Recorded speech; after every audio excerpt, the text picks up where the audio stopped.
welcome everybody.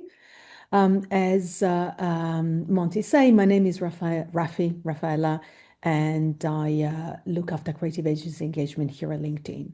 So the what I'm gonna try to share the presentation. So please let me know if you can see it. Can you see it? Yep.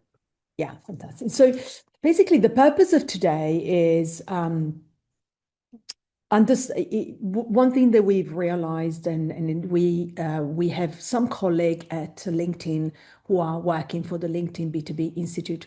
Can I just ask you if ever, well, without raising the hands, the B2B Institute is basically the LinkedIn think tank that focuses on researching marketing as a lever of growth. And what they do, they produce a lot of resources and papers, and to help marketeers, to help you as an agency, to basically make sure that you know a bit more. You've got like resources on the B2B, on how they can grow on, and in this case, what they've done when it comes to awards, really to understand what is the effect, trying to elaborate an effectiveness code.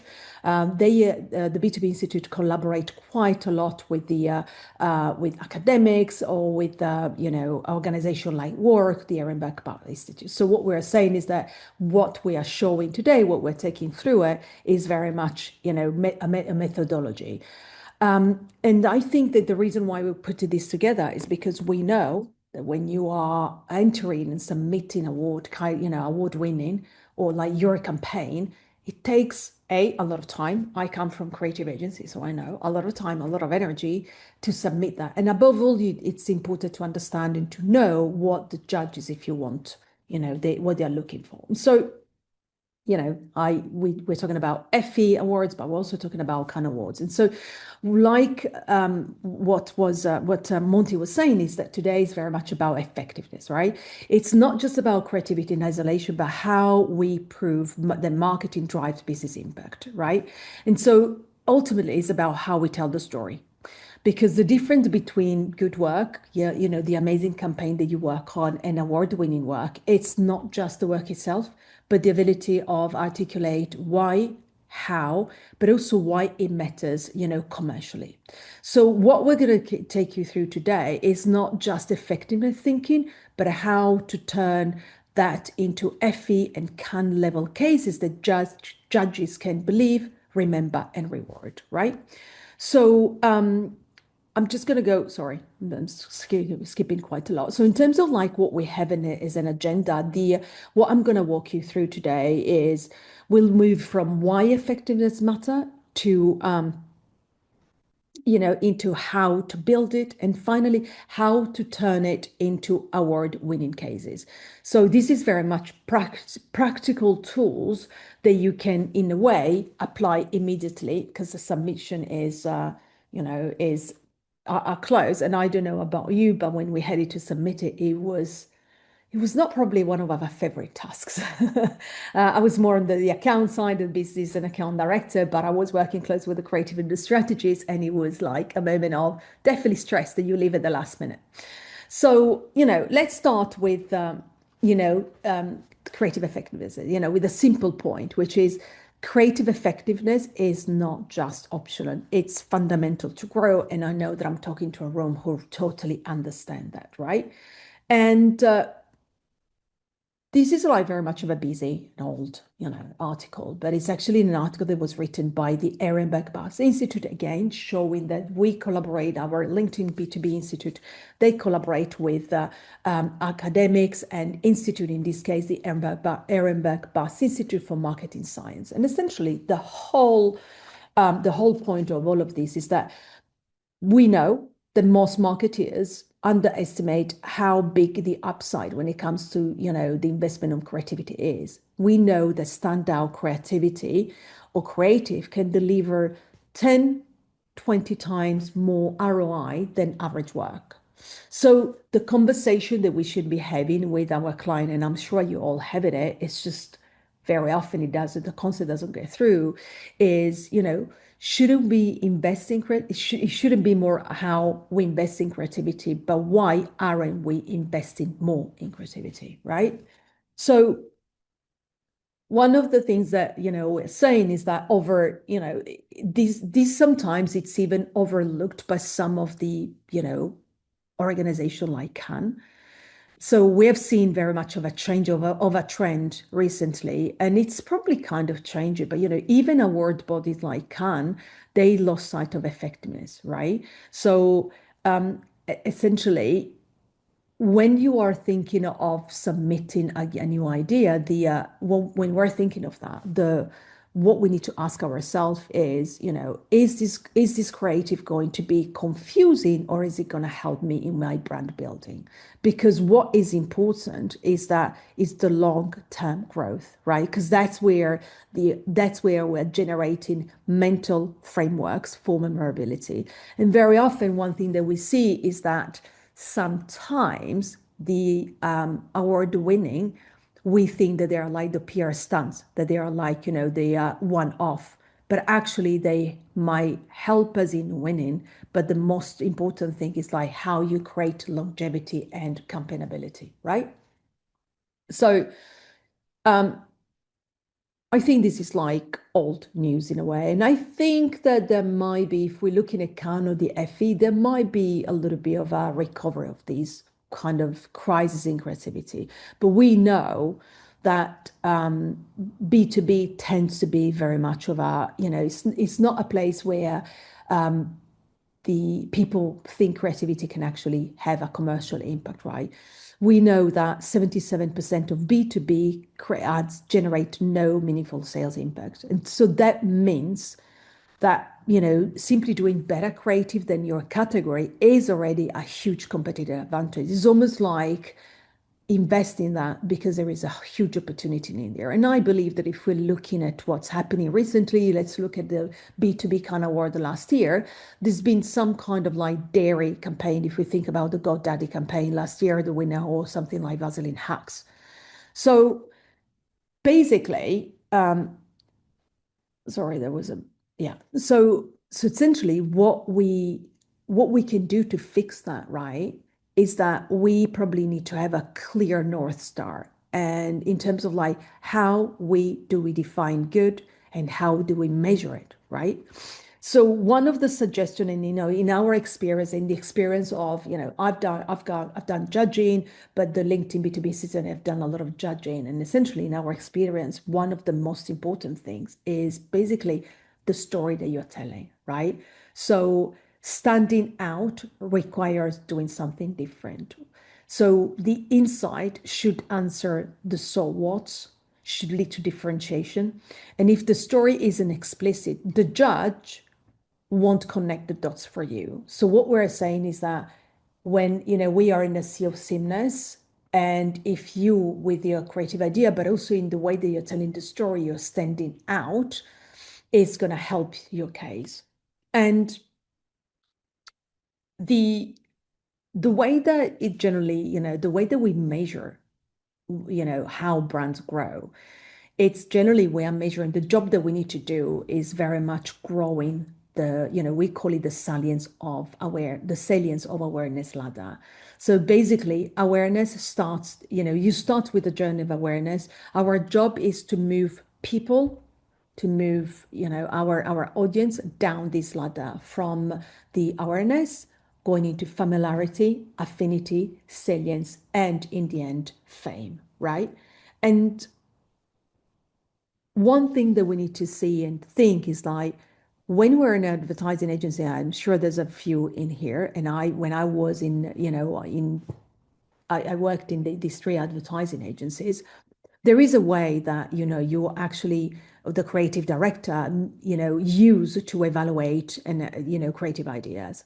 And essentially you go from, you can see here, the scale goes from destructive to, going into number 5, understand the brand purpose. But like what really are changing, what the ideas that really are changing the behavior, and they're not just liked, is the one that goes from 8 to 10, right? Because they are the one that, they go wide, they create long-term ideas. And in fact, very often when these are from 8 to 10, these are, or 7 onwards, are the ideas that if you want creative director wants to pursue as a general rule, if ever they want to create, award winning, but also if ever they want to have disruption.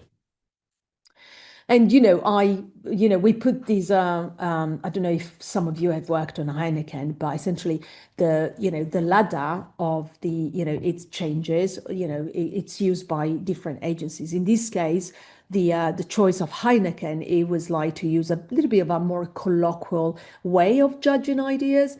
So you can see the language, from hijacked and confusing, then you go to honorable, you then come to contagious. But like the language, what we're saying is that this is like a kind of a methodologies that is used by different in over worldwide, if you want. And Heineken, we just wanted to share this example. Now, let's talk about, the creative effectiveness, because at the end of the day, yes, we can ladder creative ideas, but we can also measure effectiveness itself. So that's exactly what the research that we have done with the B2B, with James Herman, is what it's actually about. So what we have done, we have identified and studied 435 B2B cases from the work database, right?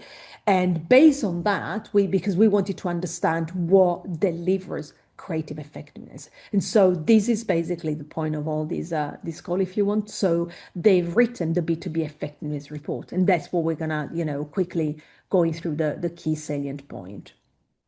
So in the report, there are like basically three takeaways from all the data that we have that we have analyzed. And the first one is that something that probably this already, but there's always been a lot of discussion, and the market is maturing in a way, but we can always improve on that. Definitely B2B and B2C do look different, but that doesn't mean that the fundamentals of effectiveness change. So what applies to B2B also applies to B2C. You can see in here, the creative strategies that I use, there is a little bit of similarities, at least at the beginning. Then you start with, creative commitment. The more committed you are to get creative, to produce great creative, the better the result. Exactly in B2B. So we know that B2B does help. It's basically a lever, sorry, the creativity, it is a lever of growth, right? And so that's why we always say, do invest in creativity. And when we say creativity, it's like good creativity. And then the last point is, we actually don't use it enough. We know that creativity can actually grow, brands and be effective, but we don't actually use enough. So we are investing less in it over time. So you can see it as a gap, but you can also see it as an opportunity, right? And that's where opportunity leads.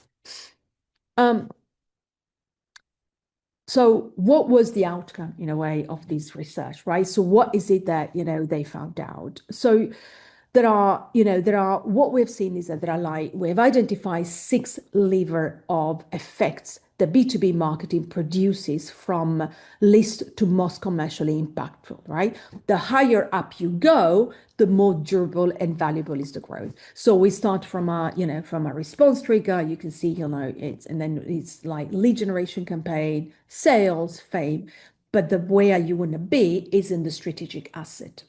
What's been interesting is that when the team were looking and analyzing the ad, is that just 5% of the cases analyzed reached the level 6, compared to a few on the level 3, as you can see in here.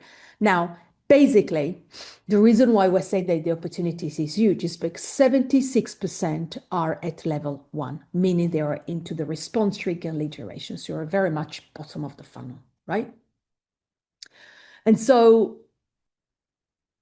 the goal, what is the goal then? What is the opportunity? The goal is very much to create, one suggestion that we have is that the goal is to create a platform, not just one-off campaign. So strategic, what we're saying in this slide is that strategic asset campaign are versatile and enduring creative platforms that are repurposed again and again over successful years. I'm sure you've got huge example of campaign that are durable, that are because the idea was on a real insight.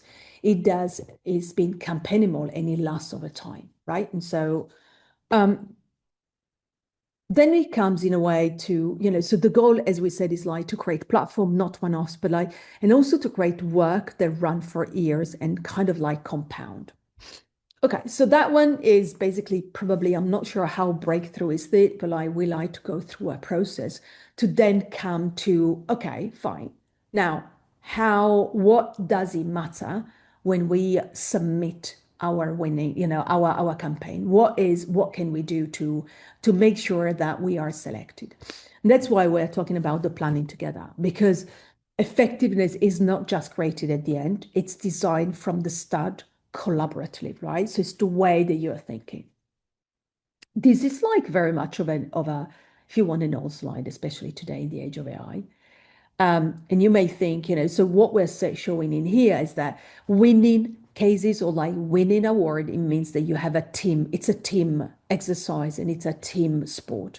You've got like a lot of ingredients from the strategy, the data, the creative, and they all have to be, aligned. There's one thing that I would like to say, because people may think, listen, there is an AI. I can actually put my idea and Claude or whoever, they're going to craft this for me, and then I can just simply submit it. True. However, if you don't give the right prompt, your campaign. If you don't give the right prompt and all of the content behind and all of the study and all the insight, and you don't do the due diligence, you don't know all of these steps that you see in here, even Claude or any other AI that ChatGPT, whatever, Copilot, whatever you're using, they might miss the point because they don't have the real insight and they don't know exactly what the data and impact you can fit into it, but you still need to know all of this, right? And you're like administrators still have to submit it. So there is a level of importance of knowing this ingredient that it's something that we shouldn't be that I think we should be aware. In the same way, we have AI, true, but it doesn't mean that we don't have creative anymore. I know how creative work because I've been there and I have a lot of like creative friends. And at the end of the day, the process is still the same. You might use AI to help, but like the starting point and the process remains the same. And that's what we're trying to say. It's about, we call it a team sport. And so equally, let's also understand why winning award matters, right? Well, because growth is a cycle, it is not a moment. And so what we're trying to say with this one, with this slide, is that awards create recognition. And then they create, collaboration. They also create, the discipline is very important. To win an award, let me just give you a comparison on sports now. I mean, tennis seems to be very much on top of mind, at least on my mind.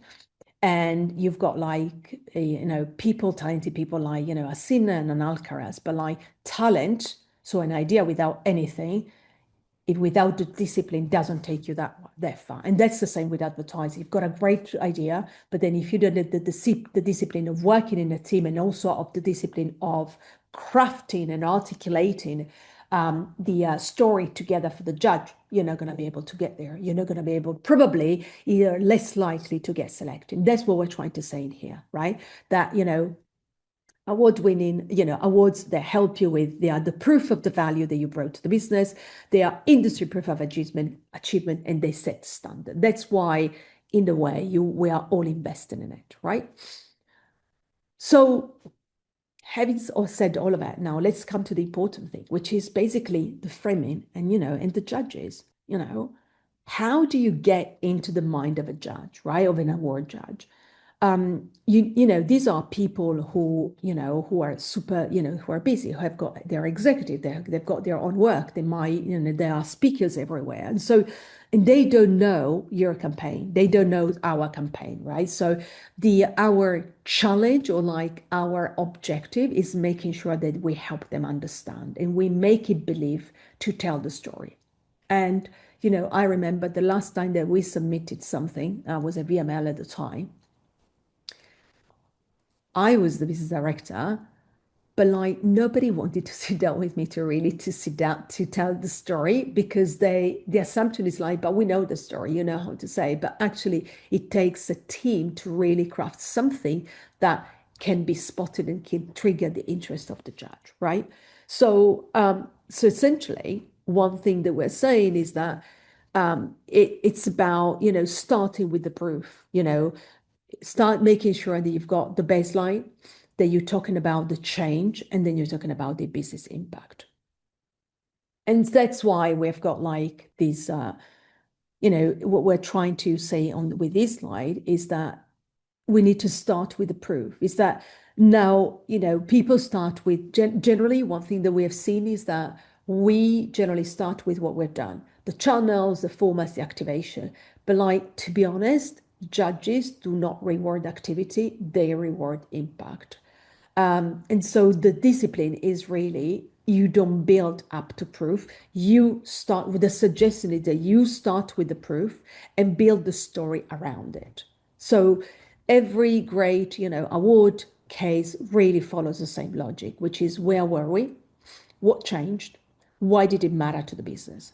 And the more clearly we can show that progression, the easier it is for just to say, oh, wow, this drove growth.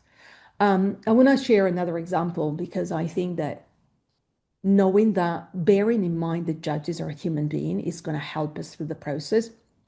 I was a judge last year in December for the DMA, and we had like a lot of submissions. And I realized that the submission that were not really crafted straight away, I'm a human being, I was biased because I was like, wow, I'm judging and taking the time to judge a lot of to go through a lot of submissions. Some are very well crafted, some are not, and I don't understand, I'm confused. So straight away, you're biased. And this goes for the same, Effie or kind of award judges. They've got a lot of submissions, and the one that really stand out is yes, of course you need to have a good idea, you need to have impact and everything, but it's also the craft of the story, the way that you tell the story, which is why we are focusing a lot on this one. So what we're saying on here is that, the evidence, it's translating metrics into meaning. So what's really important is that the stronger cases that we've got don't rely on one metric. They build a system of evidence. So you go from the brand lift, you go to the quantitative data, the qualitative data, and you show how you have actually, creative future value. We realize there's a lot of words on this, but to be honest, the process is actually very much of a methodology process, the one of writing a submission. And one thing that we generally like, and this is like very much of a busy, understand, very much of a busy slide, but it's about evidence architecture. So, this is very much a full measurement system and all the metric with each ledger that you need, because growth is driven by a combination of the different type of these metrics, right? What the judges are really looking for, and we've interviewed a lot of them, is causality. Not just really what happened, but this happened because of the work. And so our job is very much, when we're actually crafting, is very much showing and connective, creative to the behavior, the business to long-term value. And so when that chain is clear, you move from an interesting case to most likely an award-winning case. And let's come to, what we call, what this is very much, what's the pitch? This is very much the pivot. So you've done the hard bit, you've done the work, meaning we have done the whole work of putting all the data together. But now we need to make sure that we make people feel that it works, right? And that's where we're talking about, storytelling and structure. So it's basically now time. We've collected our data. We know exactly what we want to say to weave together our story. There is a spelling mistake with our story. And so in how we demonstrate impact, right? So like any story, our case study should make sure that it has it shows the character, the setting, the plot, everything that you see in this page. So it's not about informing the judges. It's very much guiding them through a narrative where they arrive at the conclusion themselves. And they say, of course, they do deserve to win, right? And the best case is to not do one thing very, very well, which is they make the complex feel obvious. They become memorable, right? So if your story is easy to see and it's concise yet super clear, then the judges, the idea remaining there, and it start to go into the shortlist, right? So I'm sure that I've got some strategies in the room, and essentially, in the same way in which we have brand archetypes, when we work with brand like Heineken, when we work with brand like, Amazon B2B, or any big brand that we're working, big or small brand, anyone, there is a brand archetypes that you are following, is the brand that, every time that you work on a campaign, right? And so in this case, what we are advised is like, just try to understand what is the story archetype that you want to pick to tell your story. That's why we call in here, pick your adventure, right? Now, but in reality, what it is like, if if we look at all the winning campaign, they almost follow one of these archetypes. And why is that? Because judges are human.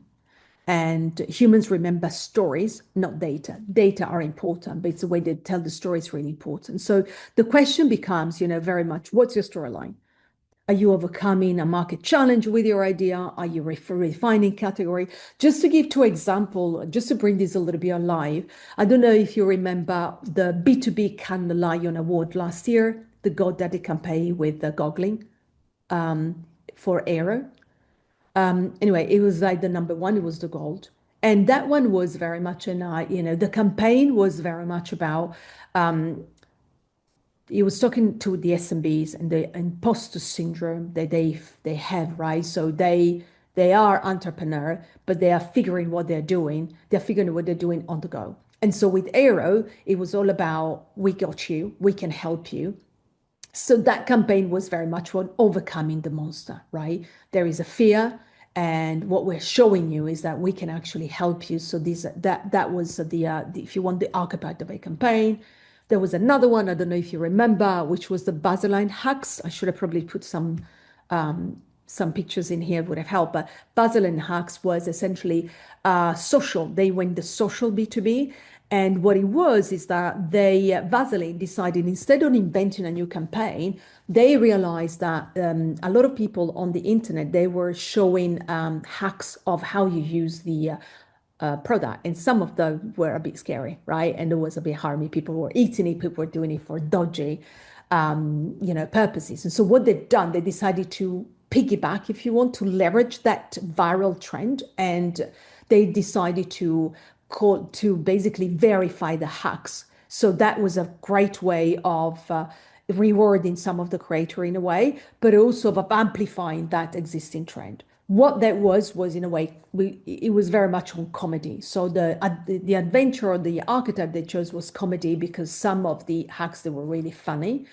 And then and so that was a way that, this was like the archetype, this, certain that these brand decided to look at. So once that you looked at the once that you look at the you define the archetype, then it's all about the mindset. And because it's shifted the mindset of the judges, right? And because you're not submitting a case, you're building credibility. And how do you build credibility? Oh, okay. I am missing a picture. Great. Sorry for that. But anyway, I can tell the story. What we're saying is like benchmark is very much of there is a methodology about how you measure your idea, right? And it's a predictive methodology. I'm sorry, I will probably put it onto, when we send the deck, we'll put the image. But essentially, it does help in translating emotional response into benchmarked growth potential, right? And it's a star rating signals. You might have seen it already. But what we're suggesting is like, make benchmark, use benchmark, take judges on the journey, and make benchmark your work, and make sure that you are measuring your performance against this category. And so what we are showing into this slide that will be done, it will be added into the deck that we're sending, is very much about, make sure that you are transparent, and always lead with proof, not claims. Make sure that you benchmark yourself, even your creative ideas, to make sure that you've got like a growth potential. And so Oh, you've got it. I'm so sorry. It was a build. So essentially, that was basically the star rating. It's very much it does signal the optimization room that you've got to make sure that you are getting, that your idea, it's got like a growth potential. Um, so all of this to say that at the end of the day, what we want, you want to make sure that, you need to make it easy for your judge or for the judge panel to believe your idea. And that's why this is very much the summary of the journey. You've got, you need to, yes, to take them on the journey. You can show off a little bit because you have a great idea, but then you have to show proof, you need to inspire, and you need to set new standards. Or it's more like we need to set a standard, right? So the what is really important is that what we generally say is that we need to turn success into momentum. And how do you do that? You do it with your current, with you basically you do it with your current client, with new business opportunity, you keep it on attractive, essentially award-winning campaign that really help you in going forward, in growing. And that's why it's important that you leverage that to turn success into momentum. Why are they important? I think we said this already. Great creative that really help you in recruit, surprise, entertain, inspire. But the main thing is that you need to drive growth. And I think that the effectiveness that you've seen, making sure that you are doing, that we are doing the work of considering creative as a drive potential, that's what is important. So we are basically at the key takeaways, right? In terms of like, so what do we need to think then um, to make sure that we are submitting a case that it can be really considered and break through and can be different from others. Sometimes we have seen it. We've been talking to a few judges, a lot of like a few creative ideas that were like award winning because the submission not being done in a certain way, because of the story not being clear. That's where they were not winning. And so the three key takeaways, like very much of the premise is build effectiveness upfront. Let's not just retrofit it. We need to have a clear strategy. We need to have a North Star and success metric at the start. Then we track the baseline, the change, and the business impact. The second is like create work that ladders to long-term work growth, because very often we think award winning, it can be like a stunt, a PR stunt, but actually we need to make sure we design ideas that move up the effectiveness ladder. And we know that now we've got like, there are, in the entry or like the category at award winning, you do have like creative effectiveness, right? So we need to move from short-term activation to really brand building and strategic asset that compound over time, they create memorability, they create longevity. And then the most difficult things, because of the world we live in, you are all very, we are all very busy. When you even work in agency, we're all like, strategy director, creative director, business, they are all doing multiple pitches. And so sitting down to create the case like a story, to make sure that the judge do work is taking time. It's taking a lot of time, but it's actually essential to make sure that winning is not just the work, it's basically the clarity of the narrative. So that's basically the wrap up, if you want. I'm just going to stop sharing so that people can see me. And I just would like to, I don't know if there are any. Let me just stop sharing so maybe you can see me. Stop share. You don't see my screen, right? Nope. Yeah, fantastic. So basically, just for the forum, this is very much a targeted session, right? Specific. And we wanted to share the learning, not only of the B2B effectiveness code, but also all our conversation that we had with the judges to make sure that they actually benefit you. We know that you are aware of most of these things, but sometimes in the world of today, it's not easy to have like a North Star, especially when you need to submit in a certain deadline and you've got like pitches going on and you've got multiple. So sometimes we forget that we know we have an amazing campaign, but we need to tell the story properly. Otherwise, it's going to be overlooked. So I don't know if you've got questions. I don't know if there is something that was helpful. I don't know, please feel free to ask any question, even just say, look, I knew all of it, or I've never seen the B2B effectiveness go, or can I have like, the effectiveness ladder? Perfect. Thanks, Rafi.